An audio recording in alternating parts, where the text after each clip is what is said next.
क्रीडा क्षेत्रात मी पण कायम ती जसं म्हणते तसं वाहून घेतलेलं आणि ते स्वप्न.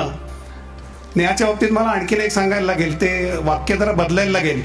वन मॅन आर्मी जसं म्हणतात तसं वन वुमन आर्मी.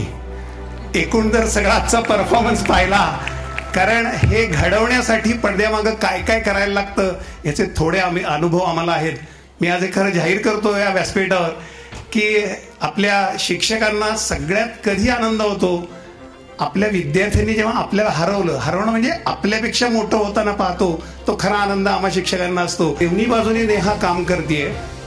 एक म्हणजे क्रीडा संस्कृती निर्माण करावी लागते, त्याच्याशिवाय पदकं मिळत नाहीत. इथं जशी 100 मुलं पाहिली करताना, अशी लाखो गावांमध्ये जेव्हा 100 मुलं इतक्या स्तराचं करतील तेव्हा 10-20 वर्षांनी पदकं येतात. 20-36 योग घातलंय देशामध्ये ऑलिम्पिक.